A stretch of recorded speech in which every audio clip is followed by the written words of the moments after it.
Hello, this is Alex Calvo Garcia. You're listening to the Iron Hour podcast. Good evening, Iron fans, or good morning, good afternoon, however you're listening to this, however you're watching this. My name's Max Bell, and this is another episode of the Iron Hour podcast. Not much to discuss. Any Iron fans who've been living in the cave for the last week, we're looking forward to bringing you another episode. But before we do, just want to give a shout out to our sponsors, the one and only Best Blanks Wholesale. They've been very, very helpful and very good friends to the podcast in recent months and years. So just want to give them a big shout out. But anyway, for any Iron fans who have been living in a cave, I'm very happy to say that I'm standing in for Barra, who is currently in America for work. He's made me promise that we won't make any jokes about immigration, Donald Trump, anything like that. However, we're recording this on Thursday evening, and earlier today, the first ever American Pope was elected. And Barra, like me, is a St. Bede's boy. So, Marco, have you ever seen Euro Trip? I have seen Euro Trip, yes. What I'm imagining is that scene. He gets caught in the curtains and he comes out to the balcony and he starts waving. That's going to be Barra in about 20 minutes. Brilliant. Yeah, no, I saw that. Big news for my family in Italy, who all keep tabs on it, but I can't lie, it's not for me. Anyway, I'm very happy to say that I'm joined by two of our regular panelists for the podcast this evening. The one and only Marco Puliga, the Italian stallion, and Gareth, Iron Army. How are you guys? I'm really good, thank you. Hope you're both well. Have you recovered from Saturday yet? Yeah. I'm ready for a week on Sunday. Bring Excellent. Right. Well, let's get cracking then. Marco, it was a very fast start on the Chorley game. Scunny took the lead after 4 minutes? Was it a dream start? Did you see that coming? Yeah, 100%. Just what the doctor ordered. We've said it all year on this podcast. Teams at Glanford Park coming to sit in is what we don't want. If they do about an early goal, settle the nerves, and we can really take the game to them.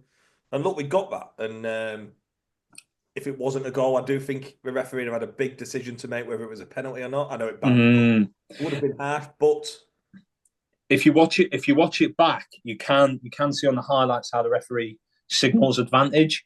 But I always think it's easy to do that after the goal, isn't it? And everyone's going, "Oh, what great refereeing!" But no, I do think it would have probably been given a penalty, and rightly so. But still needed finishing. And look, there's no one better in the league than Danny Whitehall to do that. So no, really positive start. I don't know if we're going to come onto their goal a minute or two after, which was really disappointing. But no, I think it set the tone and looked really positive to see. And I think it did demoralise them a bit, but we've got to come on to it. Butler will be so disappointed in how we conceded that goal. Just so sloppy from a set piece, and very anti-Butler and very. We've not been accustomed to seeing conceding goals like that this season. We've been much better than that, so a little bit of a worry. Obviously, it's not putting a damper on the result, but yeah, don't get me wrong, really good early goal, and I think we did start on the front foot. But yeah, just the way they got back into the game was really. Like I said, it caught me off guard. Definitely caught the team off guard, unfortunately. But yeah, it's a little slight concern, but look, Butler's going to have that drilled into him for the next game.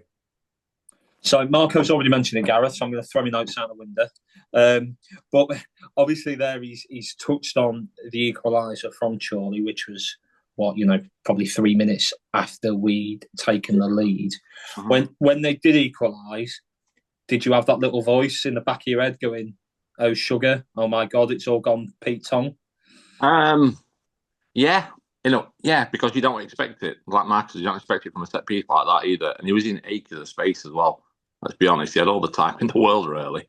But the main thing for me was how we responded to conceding that goal. Because in the past we've let heads drop at times when we've conceded a goal like that, and we didn't. We got back on the front foot and carried on looking to get another goal ourselves and not really, shutting them down and things. So that was the pleasing thing for me, that we, didn't let heads drop. We knew we were still in the game. There was still plenty of the game to go. and that we played football and carried on, got further goals. Yeah, and obviously you mentioned the set piece there, Marco. How do we prevent that? Like, is it just a good ball in? Is it has somebody not tracked the runner? Is it the combination of zonal and man marking? Is it Fitzsimmons? I know there was a few muted calls for a foul, but I don't know about you, but I've watched it back and I didn't think it was a foul. So how do we defend that set piece better? Yeah, look, it's like I said earlier, it's something we've not been accustomed to seeing. So I won't overthink it, because you bet your bottom dollar Butler has drilled it straight into him. He'll have been really pissed off to concede that goal. With errors, I think so close to a goal. We still, to be fair, it was very reminiscent of when we played Chester at home. We just scored the third, and as soon as they got that free kick on the edge, you could tell they were going to score just because we weren't really set. The crowd was still pumped, and it was. I remember that. In fairness, it was a bloody good free kick, wasn't it? It was a stunner. Don't get me wrong, but nothing really seemed to go back to normal. Everyone was still on the high of the goal, and I think it was quite reminiscent on Saturday, where the stadium was obviously still bouncing, was flares, some twonk through one on a pitch. That was quite restrained for you. I seem to the Donny Road end was chanting something and it wasn't twonk. Well, do you know what really annoys me? The fact, going off on a tangent, with the flares, there was 2 or 3 before that and no one had an issue because they were just held in my hand.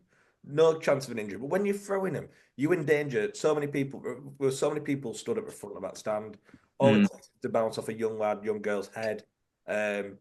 Look, the club are going to get first. As soon as it goes to that pitch, that's when we're in bother. No one really gives a shit if you hold them. And nobody really minds.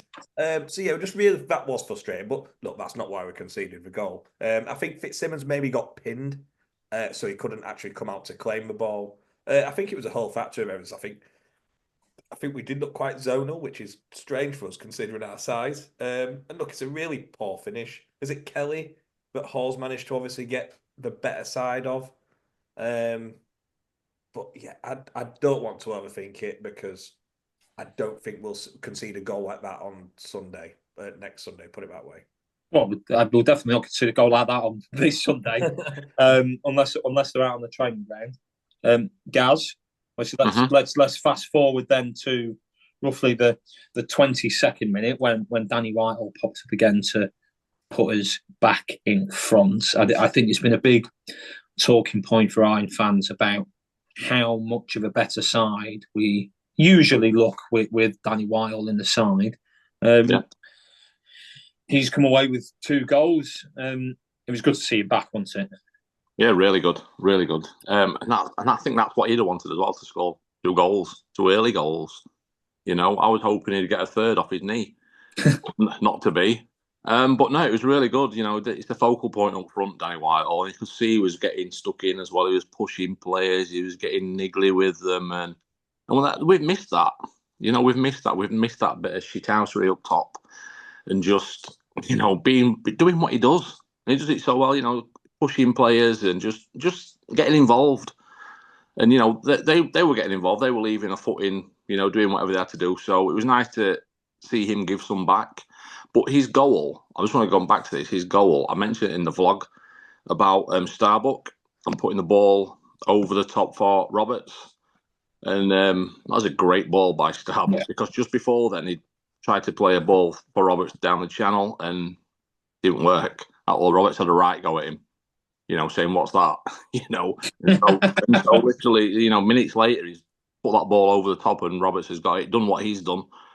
And then pulled it back for Danny Whitehall. So, yeah, I think a big shout out goes to Starbuck as well for that because, you know, he's maybe in the back of his mind thinking, I've got to pull this one off. You know, otherwise Roberts is going to give it me again. So, yeah, fair play to him. But, yeah, Danny Whitehall up top, happy days. And I know people are saying 2 weeks is a long time for the next game, and it is. But it gives him chance for, you know, any recovery he needs for his knee and just, you know, and any reaction. So, yeah. Just on Starbuck, obviously you're at the first attempted ball up the line when Roberts had a bit of a pop at him. I was thinking of saying, he wasn't used to those balls not working in the SPL. But then come to think of it, Ross Millen has played in the SPL at right back. So actually compared to that, maybe the quality of delivery is lovely. Starbuck's like a foo compared to Go on, Marco. Obviously, we were talking about Danny Whitehall there and a bit of shit aimsery. He did get booked for dissent in the second half. When you saw him, it looked like he had a pop at the ref, and then the ref's gone straight to his pocket. I think it was. Was your heart in your mouth for just for a second? Yeah, no, look, you're never gonna.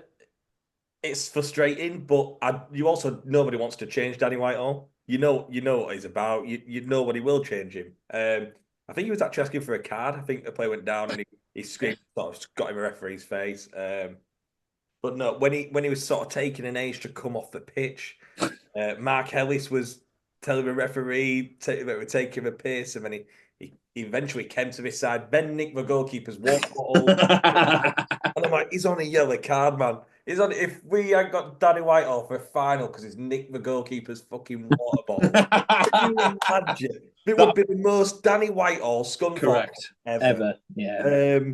So I celebrated when he sat down on the bench. Just keep him quiet. But yeah, no, look, 2 weeks to get Danny Whitehall to even better fitness. I think Saturday, look, he was great, but look, it was a bad injury. He's probably still not 100%. And look, this game versus Chelsea, it's going to be a really tough game. We need first fire in, and I imagine we're going to come on to it. Let's just pray for Robert. Yeah, we're definitely going to come on to that. I just made me laugh when you were talking about if we're going to lose Whitehall in a fan because of that. For anybody who can remember, the '99 playoff semi-final second leg against Swansea, when we're up and we're clinging on, and John Eyre managed to get himself sent off for a second yellow card in something ridiculous, like 122nd minute, because he's run 30 yards to close a defender down. You're thinking, brilliant. Then he goes in for the tackle and gets himself booked. Just head in your hands moment. So, yeah, I'm glad that Danny managed to avoid the same. Gaz, obviously, Marco's mentioned it there in terms of Roberts. He popped up for the third after 25, 26 minutes. But let's address the elephant in the room, the injury. When you saw him go off, what were you thinking? I was thinking, that's it, we're not seeing him again this season. Just the way he went down, the way he was reacting to the injury while he's on the floor. I just, my instant thought was, that's it, he's done. We're not going to see him again this season.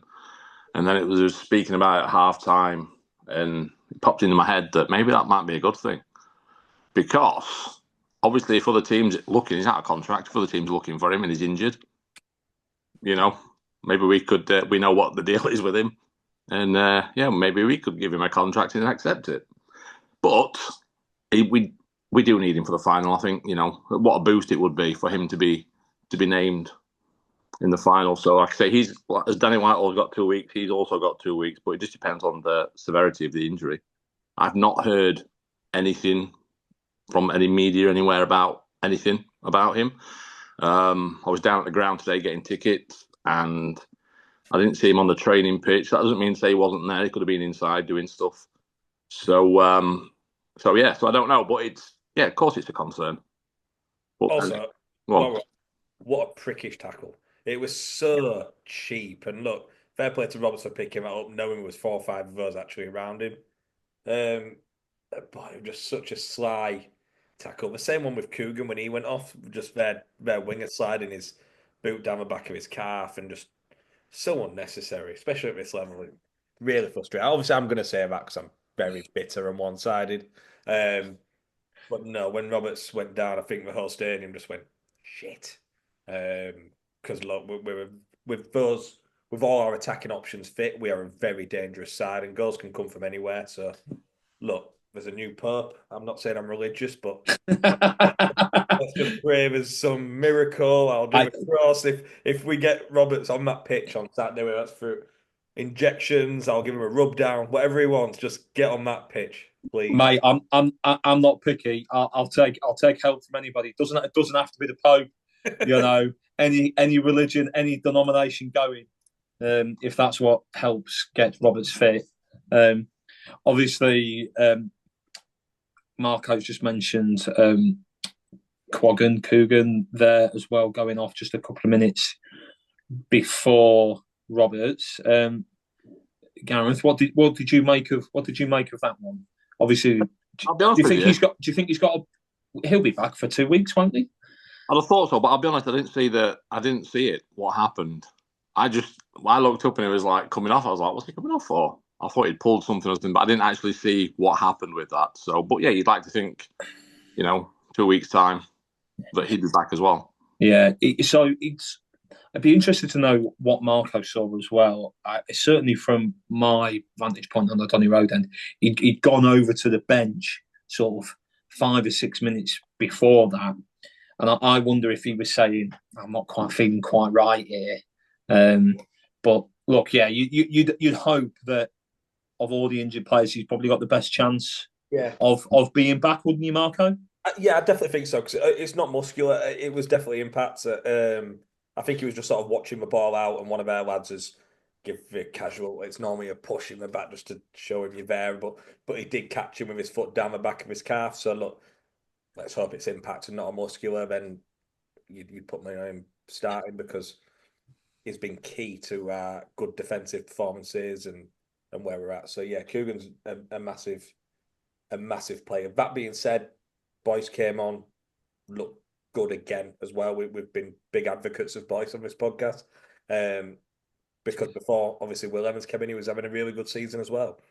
So look, it's good to have options there. We're blessed. God, I'm really religious this podcast. Yeah, that was a great pun. I know you didn't mean it. That was great. We are blessed that we've got a lot of options back there. Another team, if they lose their centre half, they're up shit creek. So, but we can bring another good defender on. Same with the attacking options. I mean, what about Roberts being the be all and end all? But look at the form that Carlton's in at the minute. Yeah. Any other team in the league, Carlton's their main man, and he's starting every single game, especially on this form. So, look, speaking of Carlton, if I can make a confession, another Pope pun. You may. Obviously, when Roberts goes off just before half time, you're thinking, "Oh, will we miss him?" But Gareth, I think when Carlton come on, he had a really good 45 minutes, didn't he? Really, he did. Yeah, he got into the game really well, which is pleasing to see. Like Marco says, he's in a rich vein of form at the moment. He's scoring goals in games, and which help him massively. And I think that goal he scored on Saturday, I was thinking someone needs to be in the middle for him when he's got the ball and there's two defence. Someone's got to get in the middle. Someone's got to get in the middle. What do I know? He's done really well there to beat his man, create the space, and then put the ball past the keeper into the far side. And it was good to see him celebrate as well against Chorley. Yeah, the whole team. So the thing I'll just mention with Carlton, he seems to, the more he's in a game, the better he seems to get, if that makes sense. Obviously, barring Alfreton recently, a lot of his goals have came in the second half. I know that's because he's coming off the bench, but first 5-10 minutes, he looked a bit like one or two touches were off and his passing were a bit out there. But then the more he's in a game, and to be fair, it's probably quite reminiscent of his season, the later it's got, the better he's got. And I just think he just needs that little run of games. Obviously, I know it was very slow to start this season, but later on in games, he looks a real threat. So, and look, run about Carlton. Federa got what? 10, 15 minutes? Yeah. Another player knocking on the door. So we have got lots of options up there, but Roberts would be my number one. Whether that be Roberts, Whitehall and Beeston, or whether he'd put Beeston in the three and go Carlton, Whitehall and Roberts. There's so many options. Yeah, and obviously you've touched on it there, Marco. When he's cut inside, firstly, my mate Jimmy stood next to me. He's shouting, "Square it! Square it!" I think was Rowley the runner. I think. Oh yeah, it was. Yeah, and obviously Carlton has, thank God, not heard that. And then when he's shifted inside from the right onto his left foot, opened his body up, curled it into the top corner. Mike, the grey steward at Redland Club, collared me a couple of days later and went, "Oh, it was Saka-esque. Not sure I'd go that far, Mike, but it was pretty good. And I think back to his goal at Hereford as well. So it's really, really good to see him coming into just a little bit of form, because we might need him a week on Sunday against Chester, whether or not it's for 90 minutes, 30 minutes, 9 minutes. So I definitely agree with what you said there, Marco. Right, should we have an FPL update? Oh, go on then. So it's Not just not another one. obviously coming up to the end now. So it's really tight at the top. So obviously, from the top 25, the top four, it's literally 25 points in it. It is very tight. So it's still anybody's. That first place has changed a couple of times, so still all to play for. I know what you all want. You want to know where we guys are. So No, they don't. No, they don't. so bringing up Maria, which is no change to Andrew. Andy is in 257th. The bottom was bottom eight. Bottom 8, bottom 9. Struggling. Yeah, out of 265, that's a good effort. That. So for any future podcasts, if you hear Andy Barrett question any managerial situation, just let Matt, it is null and void. We have second last. We have Max in 167th place. Whoop whoop. Yeah. Then we have me in 73rd. I'd take top 100. If you offered me it now. Our very own Becky in 53rd. And in the lead, only just, is the Iron Army. You say only just in the lead, fine. It's the Iron Army in 46th place into the top 50. Which when there's so many people in our league is some going. So yeah. Like I said, a couple of games left now, so it's anybody's. And I like how if you click on Gareth's team on the Premier League app, it probably won't. I'm not sure it'll show on my screen, but he's playing 5-3-2, a bit of Butler ball. Of course he is. Gareth Butler. That's my middle name. Excellent. Thank you very much for the FPL update there, Marco. Very much appreciated. So we're conscious of the fact that we're obviously got more than a week to go. So we're hoping to do another podcast before the final, a week on Sunday, where we'll hopefully know a little bit more about the fitness questions. Obviously, we've mentioned Roberts, we've mentioned Cougar, potentially Danny Whitehall as well. So don't worry, Iron fans. We'll preview the big Chester game in great detail in due course. But obviously we've mentioned it and everybody knows it. It is Chester that we're going to be playing in the final. Gareth, did you see them beating Kidderminster? I hope they'd beat Kidderminster, I'll be honest. That's who I wanted us to play next in the final. Maybe that's just because... Yeah, actually, yeah. Why is that? That's a good question. Go on. Why did you form Chester instead of Kiddie? I just felt they'd be the easier team. Maybe stupidly, I don't know. They're gonna click that now, aren't they? 100%. Yeah. Even Marco Footing Mouth Paliga's got his head in his hands at that. Yeah, no, I just felt before the two played that they'd be the easier team. I know that you can't. It's a one-off game, and you can't look back and think, "Oh, we whipped them at home not so long back." You know, it's a one-off game. Anything can happen. But I just feel that they're the team that I wanted us to play. I feel we'd have an easier chance. So Marco, I'll ask you the same question. Obviously, Chester were going away to Kiddie. Kiddie maybe on a bit of a downer after they dropped from first to third on the final regular day of the season. I did watch Phil Brown's post-match interview out of interest, and he cut a very, very dejected figure and has now been sacked. Him and his assistant Neil McDonald. Did you A, expect Chester to go to Kiddie and win, and B, did you want them to? Yeah, I've saved that Phil Brown video on my phone just for fun, just in case, just in case somebody need a laugh. But no, in all seriousness, okay, not that sort of fun. I think a lot of lower National League or top end National League North to not get Phil Brown in and very experienced manager at this level would be silly. They still have had a really good season, so look, he will get another side, you'd think. But obviously, great to see him pissed off. That's going to be the cover quote of the podcast now. But yeah, Phil Brown looking sad. Marco saying, "Great to see him pissed off." I'm not going to say it as confident as Gareth, but yes, out of the two, I would have preferred Chester, purely because of what's gone on. Previously, I thought we got outplayed by Kidderminster at their place, whereas Chester, they just didn't show up at all when they came to us. I feel like that semi-final, but there's never a better time to play Kidderminster when they were on such in 90 minutes, I think some bookmakers were offering Chester something ridiculous, like 4-1. Yeah, which I thought, given how Kiddy had dropped into that race, was crackers. Yeah, look, they were not on the knees. Obviously, it's still a semi-final. We'll be up for it, but they'd had a punch in the proverbials, big time. And Chester on the up, going there, full away end. Don't get me started about away ends. But yeah, they were bang up for it, and I wasn't surprised to see that scoreline. But yeah, out the two, you feel if they're both on it at the best, Kidderminster would be the worst team to play. I would rather play Chester. So look, but all this form, past results, and whatnot, it goes out the window of the playoffs. I mean, look at us at Wembley, Millwall. It goes out the window. So look, next Sunday is anyone's. It's the toss of a coin, and let's just hope we're up for it.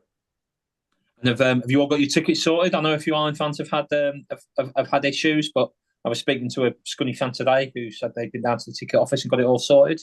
Gareth, all okay with you?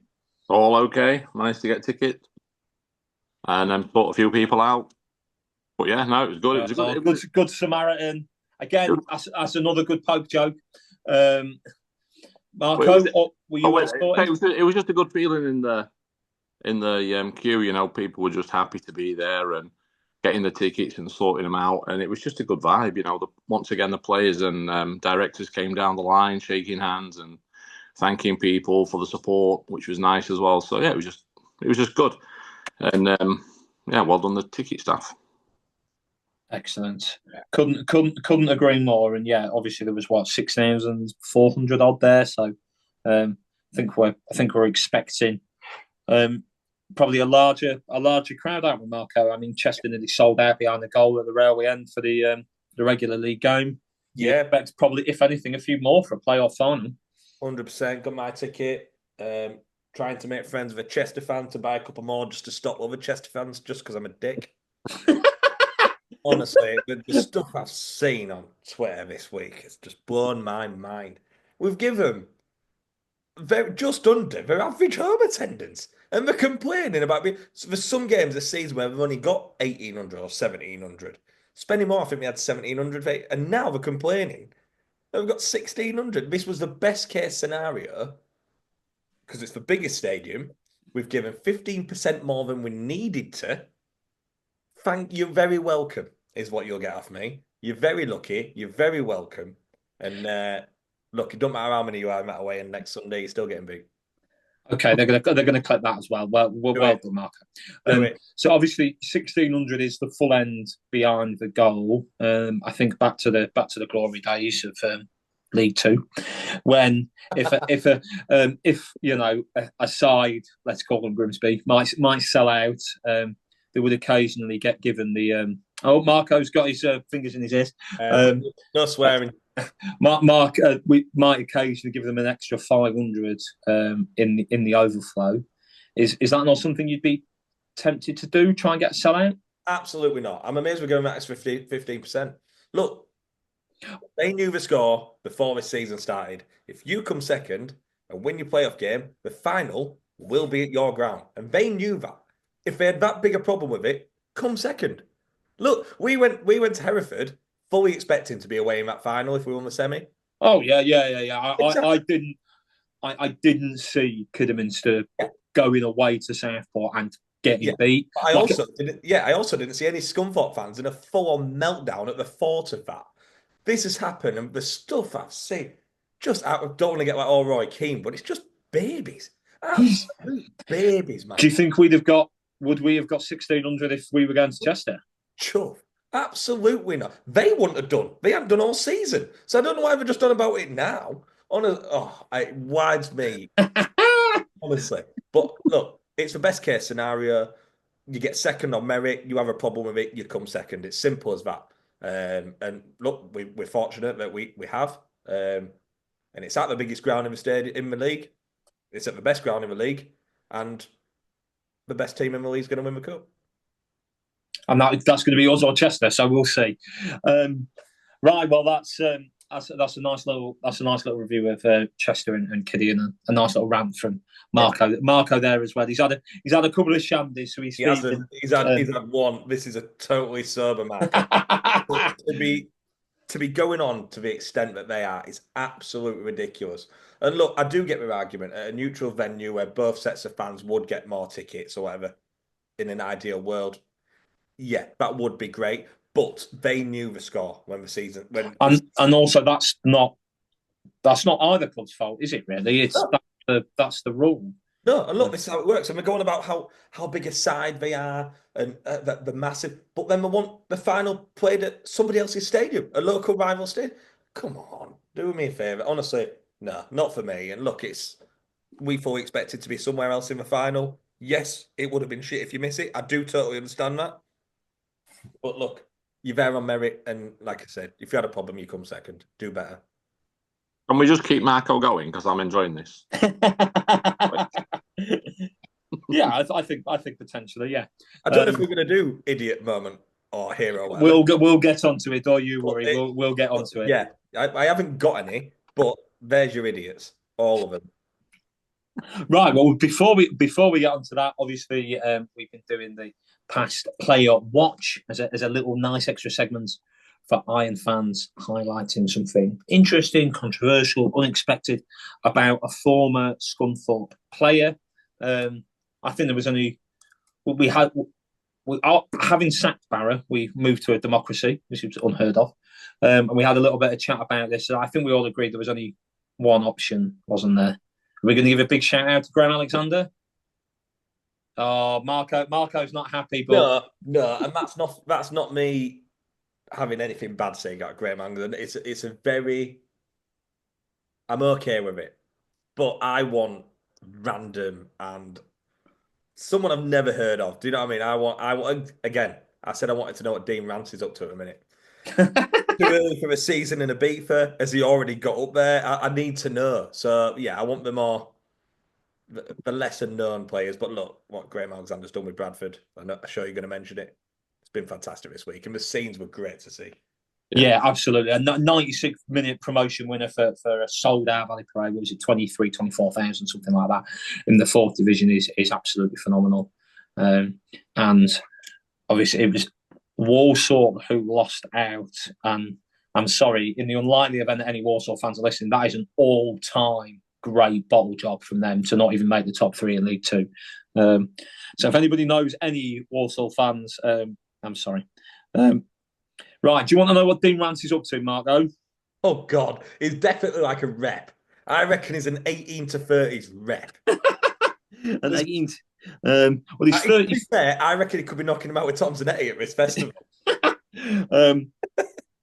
So he's currently on the books of the terrifically named Folkestone Invicta, where obviously he spent a loan spell on there in 2024, and then in May 2024 he signed for them permanently. Now, I have to say, obviously, for anybody who knows Folkestone, it's obviously where you can go to France from. It's just about the furthest you could possibly get away from Scunthorpe and still be playing in England. So that's a great effort.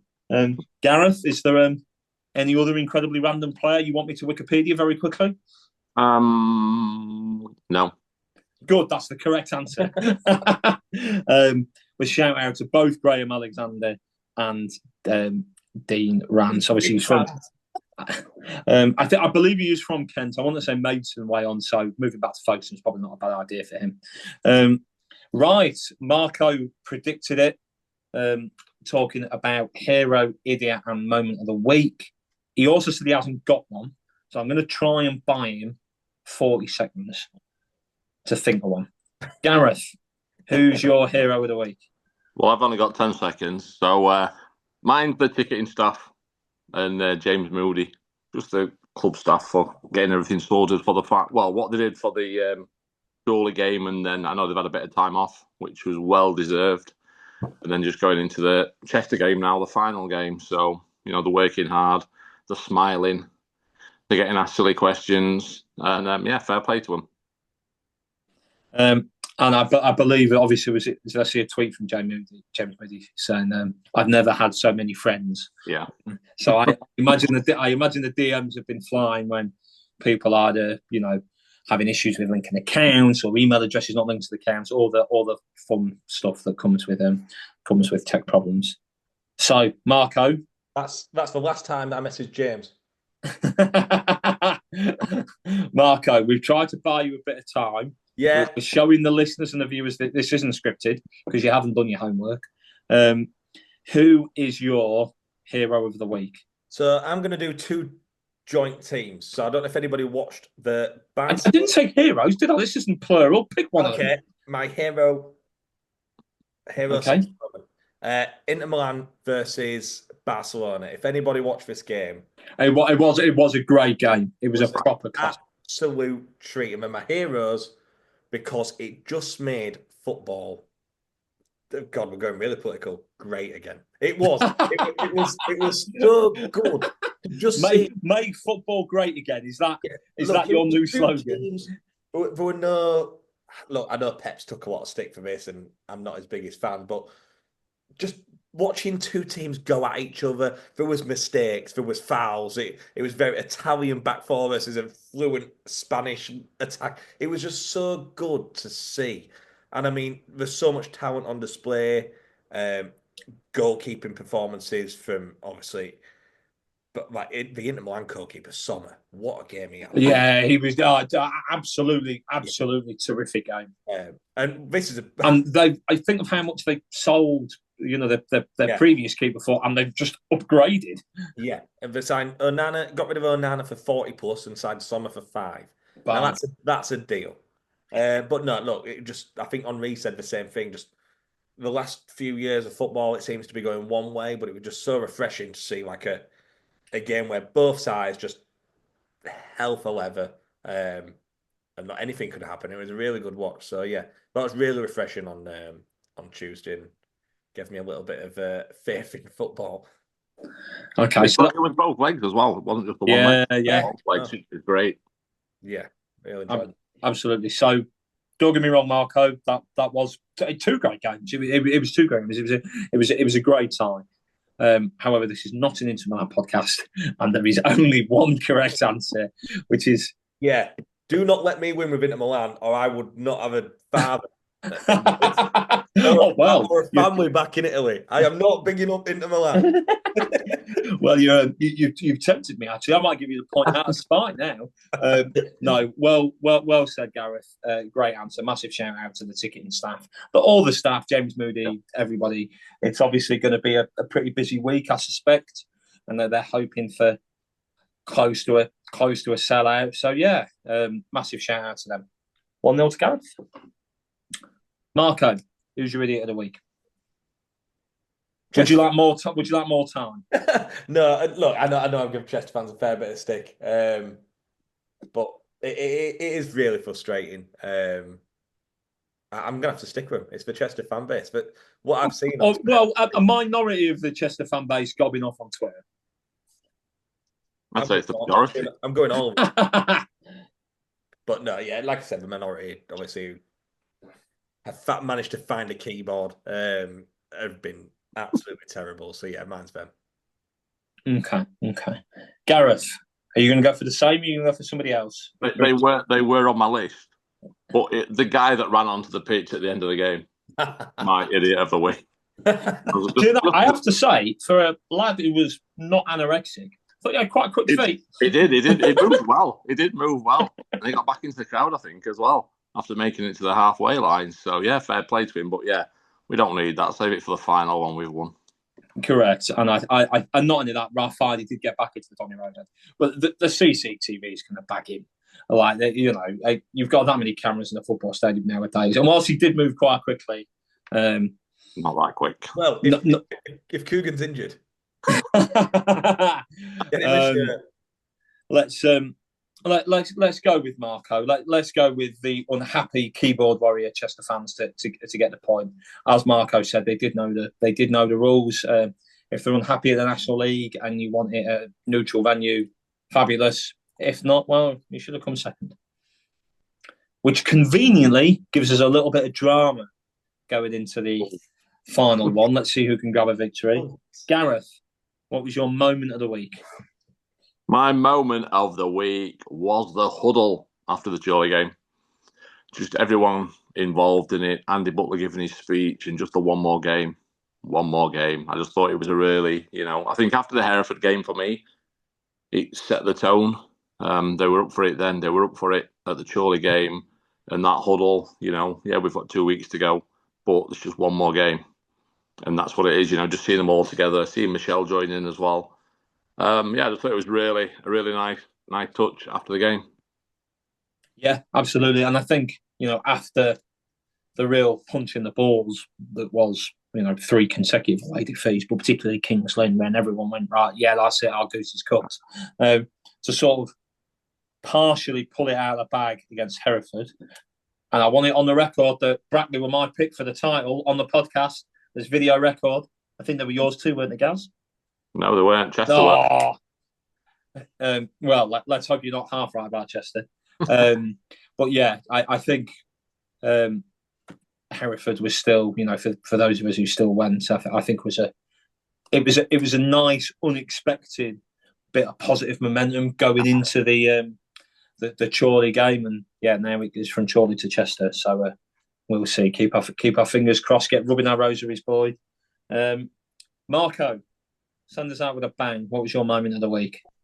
Mine was from a Chorley game as well. It was just being in Donny Road End. I thought there's fewer places better to be in football, especially in that time. There was a guy from where I'm from in Selby who'd not been to a Scunthorpe game, and he was asking me where to park before the game. And he said, after the game, I said, "Are you not entertained?" Very, very, very gladiatorial. Yeah, he goes, that stand behind the goal, you guys, was absolute carnage. And I love that is what it is. There's no way of describing it. It's carnage. To the extent where we scored that first goal, was a gentleman in front of me, and I swear to God, I know why. When we scored, was a bit of a shove-in and everything. I slid off him. I have never felt a sweatier human being in my life. But look, no one cared. Danny Whitehall had scored. I was covered in sweat. Yeah, very interesting. But yeah, that was my moment. Being at Donny Road and with the sweaty guys. Yeah, I think I sound like Bonnie Blue now. Oh God! Okay, right. Well, we'll move swiftly on from that subject. I was about to say that obviously my brother usually sits near Gareth actually, but the family's got 3 season tickets up near there. There's been a couple of games recently where there's been 4 of them, and I'm beginning to think I've maybe started to win him over to the Donny Road End. Like for a big game where there's lots of atmosphere, you're attacking that goal in the second half. You can't beat it. Look, 2 great answers, very similar, but Marco, I'll give you the points. I'm biased because I was in the Donny Road End, but yeah, just particularly when the 4th went in, I know they did then concede after it, but as soon as the 4th went in, you just have that moment where you think, yeah, that's it. This is what it's all about, and let's hope and pray for the same week on Sunday against Chester. I knew I'd win it with sweaty men. All right, well, you put it like that. If it's sweaty men or Bonnie Blue, there's no winner, is there? No, hang on, that's still sweaty men, I suppose, technically. Right, on that very blue, ironically, bombshell, it's been a pleasure. Another episode of the Iron Hour podcast. As I say, we've still got, another 10 days at time of recording to the playoff final against Chester. The plan is very much to bring you another podcast next week, hopefully with our regular Spine Camp section, but we'll certainly keep you updated, and we can assure you that when we do our podcast, there will be a very, very in-depth preview of the Chester game. Just conscious of the fact that if we try to cram all of that in tonight, we might have been here until the Chester game. Didn't want to subject any of our fabulous listeners or viewers to that. So, yeah, thank you very much for listening to myself, to Marco, to Gareth. Hope to see you next week. Up the iron.